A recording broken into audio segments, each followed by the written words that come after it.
Hola, ¿cómo estás? Bienvenida a una cápsula de nutrición intuitiva. Soy Sara Marcos, nutrióloga de la Ciudad de México, y me encanta que te llame la atención el tema de la nutrición, porque a mí también me encanta, me apasiona y me encanta poder compartir un poquito de lo que comparto día con día con mis pacientes. Y el día de hoy quiero hablar de un tema muy importante que causa mucha desinformación. A veces no sabemos y 1 de cada 3 mujeres la llega a padecer, sobre todo en Latinoamérica. Es un padecimiento sumamente común en la población latinoamericana, sobre todo en México, y es algo que ni siquiera entendemos, lo escuchamos mucho, pero ni siquiera sabemos qué es. Hoy voy a hablar de las diferencias entre la diabetes tipo 1, tipo 2 y la resistencia a la insulina, todos los mitos, las realidades, lo que nos han explicado, lo que nos han dicho, lo que sabemos y lo que no sabemos. Así es que si tú estás transitando por algún padecimiento, tienes algún familiar, quédate hasta el final, que esta cápsula te va a encantar. Voy a empezar por la diabetes tipo 1. La diabetes tipo 1 es una condición generalmente que aparece en los niños, y digo generalmente porque hay ciertos adultos que también la padecen. ¿Y de qué depende? Quiere decir que nosotros en nuestro cuerpo hay unas células beta, que estas células beta no producen insulina. Por eso los diabéticos de tipo 1 son insulinodependientes. ¿Qué quiere decir? Que requieren insulina para que cuando uno coma la glucosa, ¿y qué tiene glucosa? No nada más tiene que ser el azúcar. Prácticamente fuera de las proteínas, prácticamente todo tiene glucosa. Si no es glucosa, es fructosa, es lactosa o es galactosa. Todas las osas generan azúcar en el cuerpo. ¿Qué quiere decir? Que ese azúcar es la que nos permite al cuerpo, a través de un proceso de la mitocondria de la célula, generar ATP a través de la glucogénesis. Quiere decir, glucogénesis, la glucosa, la parte de la unidad más chiquita, utiliza esa unidad de la glucosa, la más chiquita, se hace un ciclo de Krebs, hace ciertos ciclos en la mitocondria de las células y va generando energía.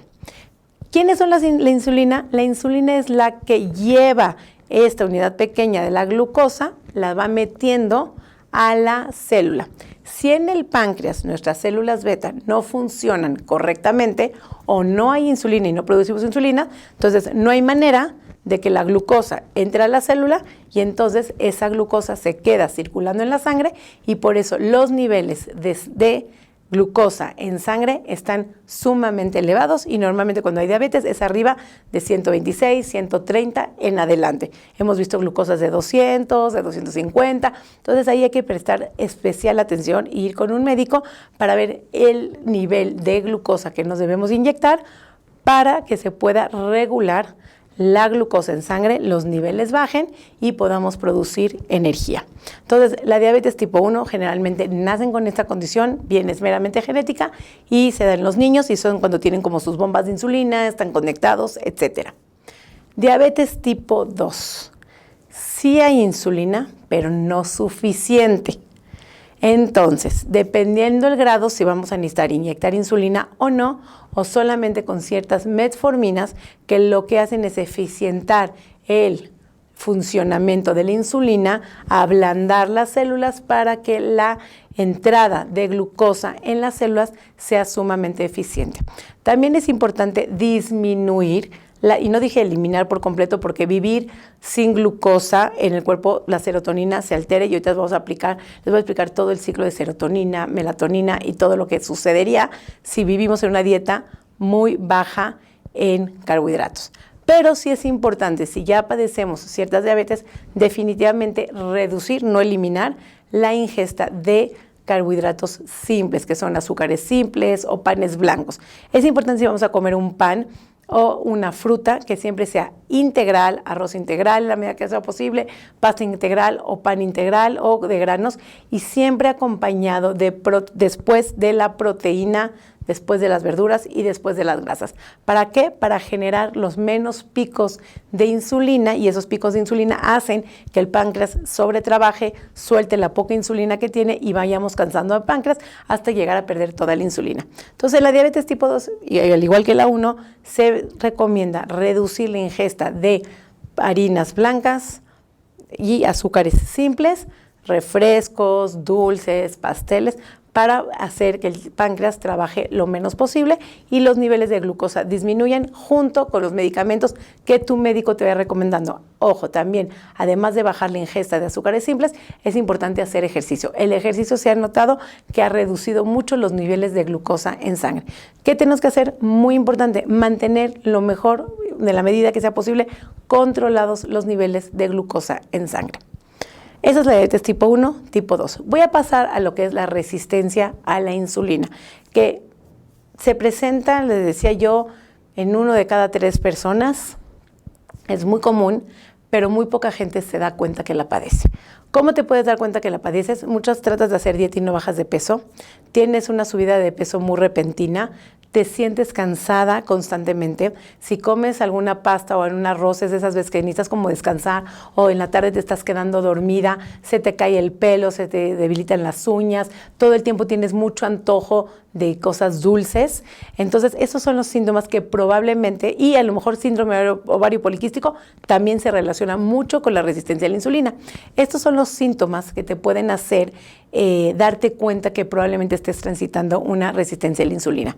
¿Qué análisis clínico se necesita para darte cuenta? Si tú te sacas una glucosa en ayunas, probablemente tus niveles de glucosa estén debajo de 100, en 80, perfectamente bien. Entonces dirías, bueno, no tengo diabetes, va, porque si tienes una diabetes, pues estás arriba de 126 y ya.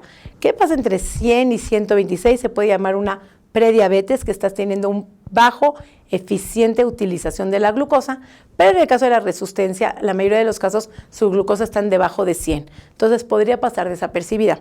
Existe un índice que se llama índice de resistencia a la insulina o índice HOMA, donde te va a decir cómo estás utilizando tu insulina para meter la glucosa a las células y poder eficientar tu energía. Entonces, ¿qué es lo que pasa cuando hay resistencia a la insulina? Estás usando muchas bombas de insulina para mantener los niveles adecuados en sangre. Entonces, digamos que en vez de usar, si fuera 1 a 1, por cada molécula de glucosa, una insulina que es el cochecito o la llave que abre la célula y entra, la resistencia a la insulina no tiene que ver con tu páncreas. Tu páncreas tiene insulina y tu páncreas funciona.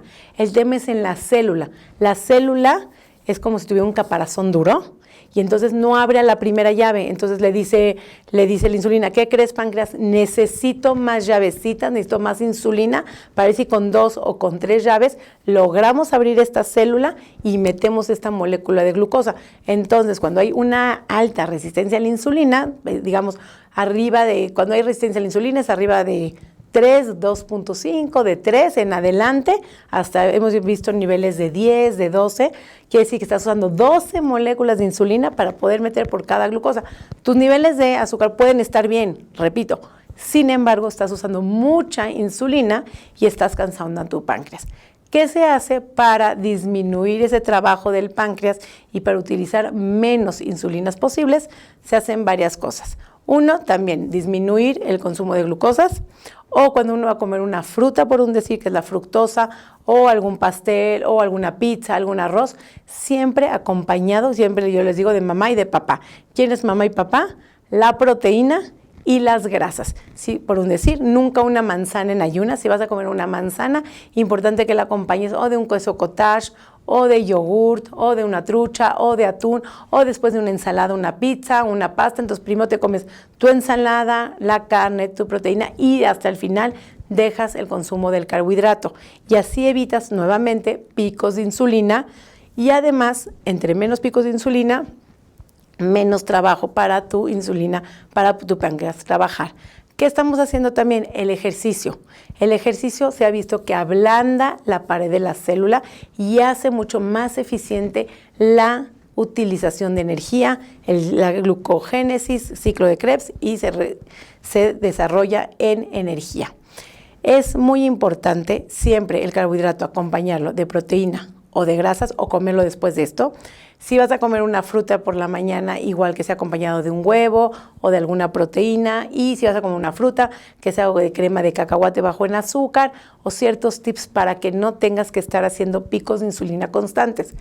Otra cosa que ablanda, ya dijimos que es el ejercicio, y probablemente si tu nivel de insulina es muy alto, vas a requerir también metformina. La metformina hace mucho más eficiente y disminuye el trabajo y la producción de insulina, hace que las paredes de las células se ablanden también, sea mucho más eficiente la entrada de glucosa. Igual tus glucosas van a estar estables, pero lo que queremos lograr en el análisis de sangre es que esos índices, esos números de resistencia a la insulina, el índice HOMA, sean mucho menor, lo que me está indicando que tenemos que disminuir ese índice, que quiere decir que estamos haciendo que la resistencia a la insulina, la producción de insulina de nuestro páncreas sea mucho menor.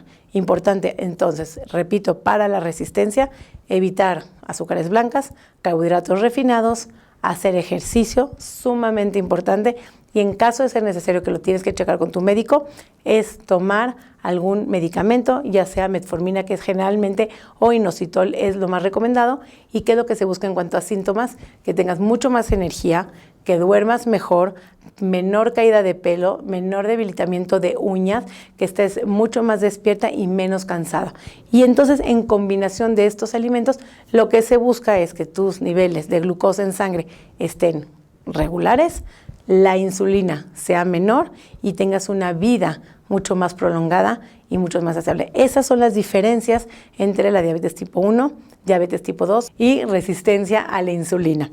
Ahora, todas las personas que tienen resistencia a la insulina o prediabetes van a terminar en diabetes. No, nada más el 30% de las personas que tienen resistencia o prediabetes terminan en diabetes, pero la resistencia hay quien dice que se puede revertir, hay quien dice que se puede controlar, dependiendo tu número, dependiendo tus hábitos alimenticios y dependiendo del nivel de conciencia. No tienes que estar restringida. ¿Por qué? Porque cuando uno no come carbohidratos, la serotonina, que es la hormona de la felicidad y del bienestar, que es el precursor de la melatonina que te permite dormir bien, si tú no tienes serotonina, no estás de buen humor todo el tiempo, entonces vas a estar con tus niveles de energía. No sé si te ha pasado cuando has hecho dietas ketos que estás de muy mal humor, ves todo negro, no se puede ver ni la vida de colores y no es sostenible a lo largo del tiempo. Entonces, cuando vas a consumir, es importante consumir carbohidratos, frutas, de todos los grupos de alimentos, pero de una manera inteligente para hacer que tus niveles de glucosa estén regulados, que sí tengas serotonina, que tu cerebro pueda pensar. No tienes que tener restricción, no tienes que tener una baja ingesta calórica, tienes que estar como suficiente para que sea como una dieta correcta, que sea suficiente de una manera inteligente, controlando tus niveles de glucosa, haciendo un ejercicio adecuado, revisándote constantemente con tu médico, haciéndote exámenes cada 6 meses es lo que se recomienda, o 3 meses, dependiendo de tus niveles y de cómo te vas sintiendo. Y lo más importante, si algún medicamento no te cae bien, es sumamente importante cambiarlo. Existen muchos laboratorios, existen muchas marcas, muchas dosis y muchos tiempos. Entonces, si en la mañana no te cae bien, puedes pasarlo para la noche, pero siempre es importante verificarlo con tu médico de alguna manera que te sientas muy bien, y lo que estamos tratando aquí en Nutrición Intuitiva es que tú te sientas muy bien la mayor cantidad del tiempo, de la mejor manera, aun que tengas cualquier padecimiento. No tienes por qué pasarla mal, no tienes por qué vivir con hambre, no tienes por qué vivir restringida y no tienes que vivir de mal humor. Y además, lo más importante, tenemos una cápsula que ya sacamos, que es la culpa. No es tu culpa. Si tú tienes cualquier padecimiento, probablemente sea genética, probablemente sea detonado por algún shock, algún momento, algún embarazo, algo que has vivido en tu vida, pero lo importante es cómo cuidas a través de la información que hoy adquiriste. Gracias por estar acá, gracias por seguir estas cápsulas y nos vemos en el siguiente episodio.